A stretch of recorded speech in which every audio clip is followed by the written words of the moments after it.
Hello and welcome to Wandering with Justin. This week we've left the coast behind and headed north to a historic steam train ride in a historic goldfield area. So join us as we explore the history of this region and learn a little bit about what life was like here 150 years ago and how it still remains today. The Victoria Goldfields Railway is a broad gauge heritage railway operating on the former branch line between Castlemaine and Maldon in central Victoria. The train is accessed from Platform 3 of the Castlemaine train station.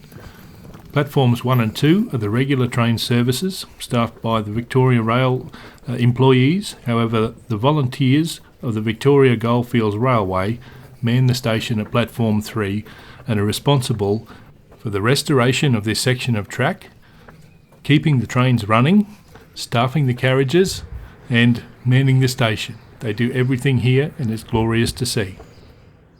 J549 is a mid-1950s Victorian Railways steam locomotive built for hauling freight and passengers on country branch lines. Its tough, reliable engine is the kind that kept regional towns connected long after the gold rush had faded. It was bought for just $1,600 when the line closed, a tiny price for the machine that now anchors an entire heritage railway line. I'm just checking to see if I can get up into the engine as I'll be driving with the driver. Riding with the driver is what I meant to say. Okay. It's not 10 feet. No, not a hand. If you can do that, it's great. It's well worth it. I know.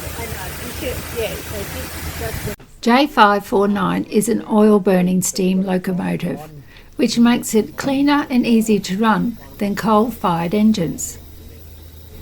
And Jayne, why don't trains ever get lost? Because they always follow their tracks. Oh, I don't know. Justy. Yeah, so just sort of stand at the back here and hang on to it here. To watch, or if you really want, if you're unstable with it,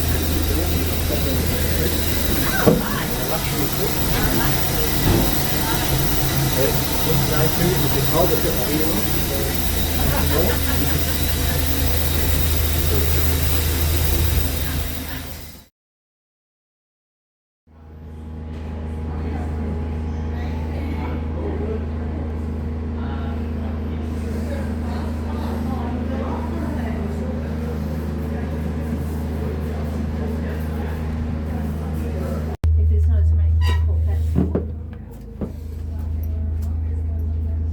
The train today includes two beautifully restored heritage carriages.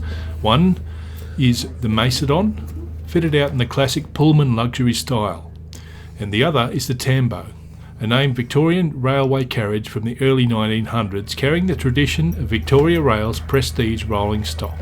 And together they give us a sense of what first-class travel really felt like over 100 years ago. Oh.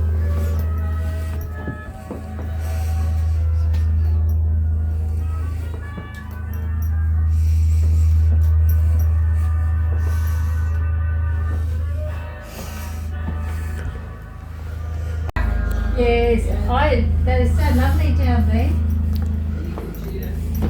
One section one way and another section the other way, or take your pick, doesn't matter.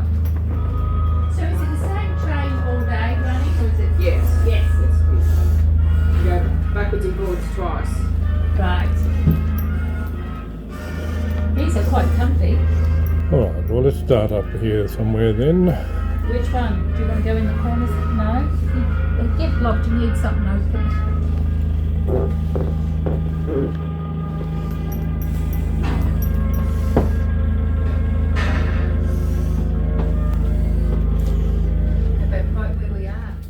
A variety of refreshments was available on the train. We chose a cheese platter and locally made drinks which went down a treat. These were a lovely touch and really added to the feeling of luxury on the journey. The staff were very friendly and helpful and really looked the part in their uniforms. Considering they were all volunteers, they worked really hard to make the experience special for all the passengers.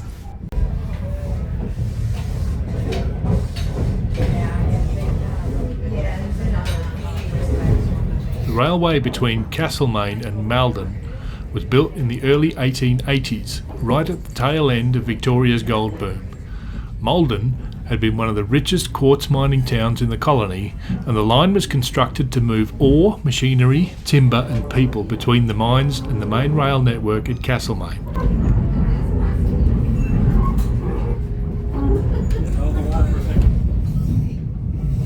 It officially opened in 1884, giving Maldon a direct link to Melbourne for the first time.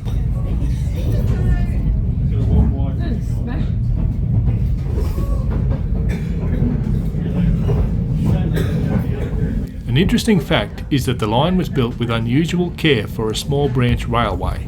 Solid earthworks, handsome stations and a broad gauge track, because the government believed Maldon's mines still had decades of life in them.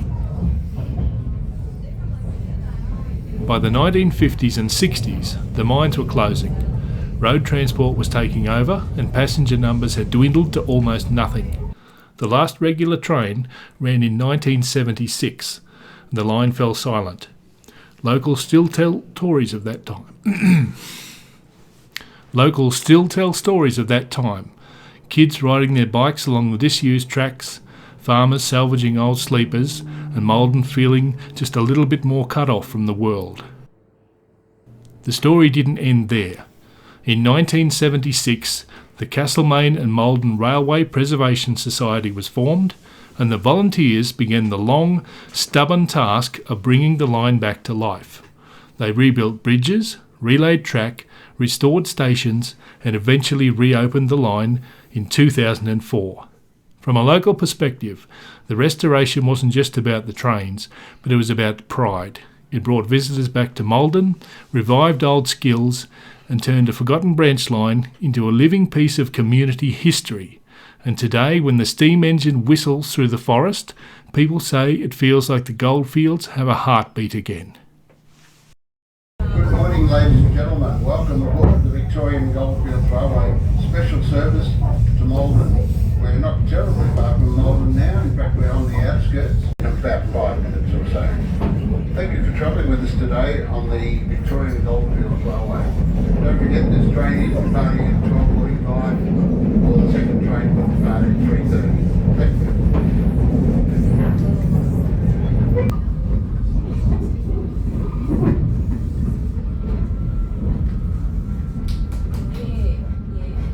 It's different.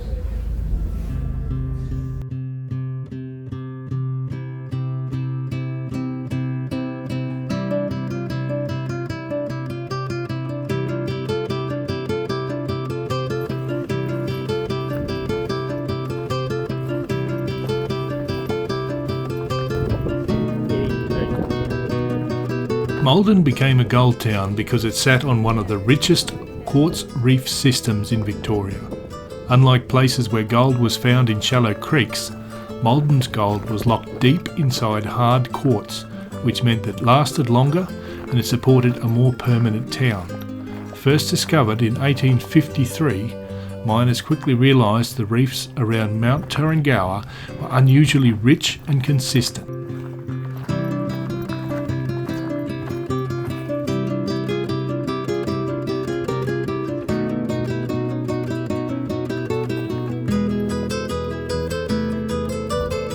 Just outside Maldon, you will find the Beehive Mine, famous for its beehive-shaped brick chimney, built in 1863. It worked the rich German reef and helped turn Maldon into a long-term gold town. One of the early investors was actually a local plumber, a reminder that in the goldfields, anyone could take a chance and end up part of history.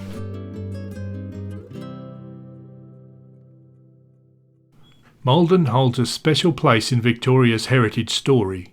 In 1966, it was officially declared Victoria's first notable town by the National Trust, and that title wasn't given lightly.